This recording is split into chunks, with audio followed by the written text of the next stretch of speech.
श्री कृष्ण शरणम मम त्वम शरणम ब्रजेश। खबर वन न्यूज पर वाणी ज्योतिष मार्गदर्शन कार्यक्रम में सभी श्रोताओं का स्वागत है। हमारे इस लोकप्रिय कार्यक्रम में हम ज्योतिष विषय पर निरंतर चर्चा करते रहते हैं।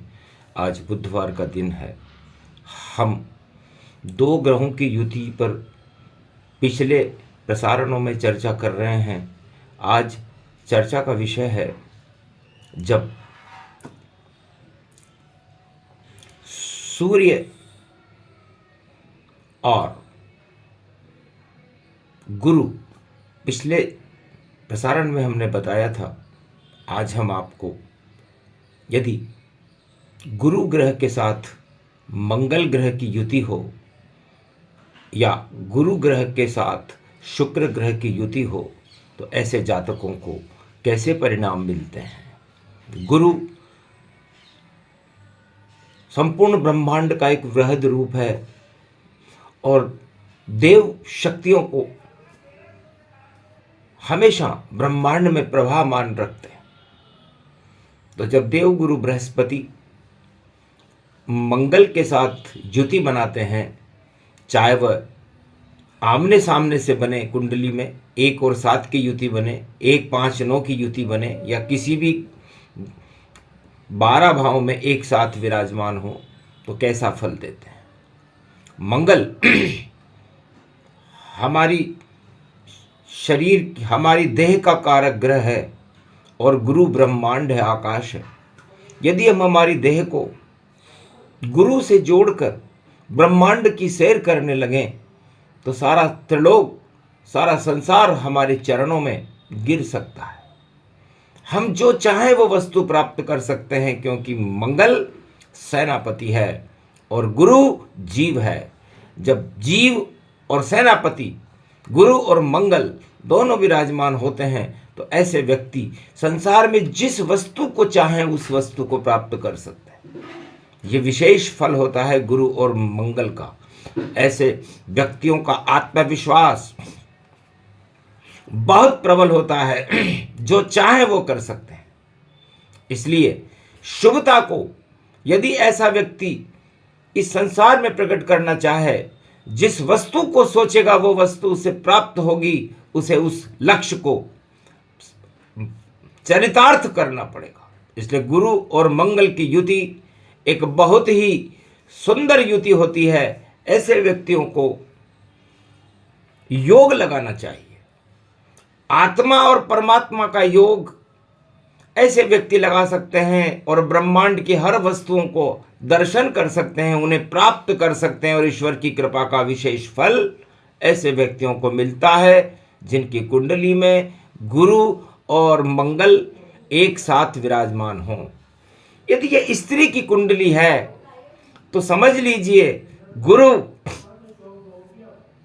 वो खुद है और मंगल उसका पति है।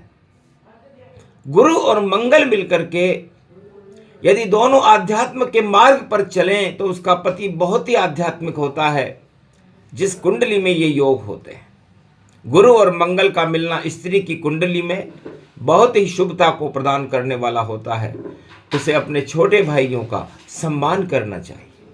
उसके पास भूमि भवन सर्व संपन्नता होती है, लेकिन यदि ये गुरु और मंगल अपने नेगेटिव स्थिति में आ जाएं और तो ये अशुभ फल भी देते हैं। यदि आदमी इस युति को प्राप्त करके यदि मंगल नीच का हो या गुरु नीच के हों और कुसंगति में फंस जाए तो फिर वो कुसंगति का साम्राज्य स्थापित कर लेते हैं। इसलिए ऐसे व्यक्तियों को अपनी संगति, अपना खान पान, अपना चरित्र ईश्वर के प्रति समर्पित कर देना चाहिए और ईश्वर का हमेशा ईश्वर से प्रार्थनाएं करते रहनी चाहिए और ईश्वर में सम्मिलित हो जाना चाहिए।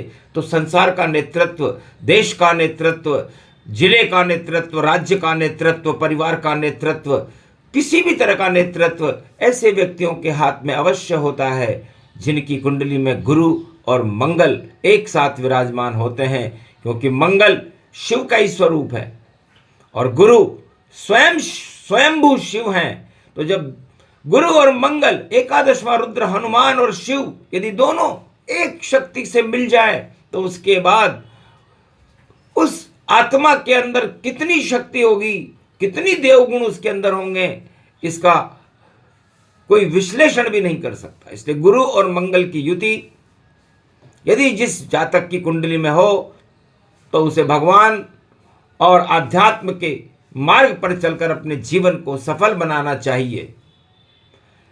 गुरु और शुक्र, ये सबसे सुंदर युति होती है किसी भी कुंडली में, क्योंकि दो गुरु, दो देवता, दो देव शक्तियां यदि किसी को एक साथ कुंडली में प्राप्त हो रही हैं तो समझो ऐसा व्यक्ति बहुत सौभाग्यशाली होता है। उसकी हर प्रार्थना को ईश्वर स्वीकार करते हैं, चाहे वो दानव गुरु शुक्राचार्य हो, चाहे देवगुरु बृहस्पति हो। यदि ऐसा व्यक्ति अपने परिवार, अपने देश, अपने राष्ट्र और पूरे विश्व के कल्याण की कामना भगवान से करे तो भगवान उसे फलीभूत करते हैं। ऐसे व्यक्ति के पास अपार धन होता है और उस धन को वो असीमित तरीके से खर्च भी करता है। गुरु और शुक्र वाला व्यक्ति बड़ा सुंदर होता है, उसका व्यक्तित्व बड़ा आकर्षक होता है और जिस सभा में चला जाता है, जिस मार्ग पर निकल जाता है, लोग उसी देखने के लिए, उसकी झलक पाने के लिए लालायित रहते हैं। ऐसा शुभ योग जब होता है जब गुरु और शुक्र कुंडली में एक साथ हों, आमने सामने हों या मूल त्रिकोण राशियों में संबंध बना रहे हों, 1, 5, 9 लग्न में, पंचम में और नवम में ये योग बनता हो तो ये बहुत ज़्यादा शुभता देता। ऐसे व्यक्ति का पूरा जीवन आध्यात्म में और भोगों में गुजरता है और भगवान उसकी प्रार्थनाओं को स्वीकार करते हैं।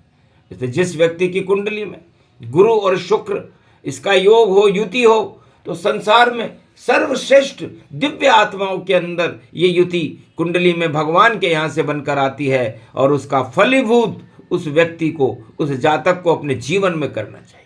उसे कभी निराश नहीं रहना चाहिए। अपने लक्ष्य को प्राप्त करने के लिए उसे अपनी ईश्वर में से पूरी ताकत लगा देना चाहिए। ईश्वर ऐसे व्यक्ति की बातों को अवश्य सुनता है जिसकी कुंडली में गुरु और शुक्र एक साथ विराजमान हो। शुक्र धन को कहते हैं, शुक्र स्त्री को कहते हैं, शुक्र दानव गुरु, मृत संजीवनी विद्या जिनके पास होती है, और देव गुरु बृहस्पति, ये दो गुरु जिसकी कुंडली में एक साथ विराजमान हो तो उस कुंडली में सबसे ज़्यादा शुभता होती है, सबसे ज़्यादा शक्ति होती है और परमात्मा की विशेष कृपा होती है। और जब भी ऐसे व्यक्ति संकट में होते हैं तो परमात्मा उनकी मदद करते हैं। ये सूक्ष्म परिचय आपको ज्योतिष मार्गदर्शन में गुरु और मंगल, गुरु और शुक्र के बारे में दिया गया। ऐसे व्यक्तियों को शक्ति उपासना करना चाहिए और अपने जीवन को सफल बनाना चाहिए। जय श्री कृष्ण।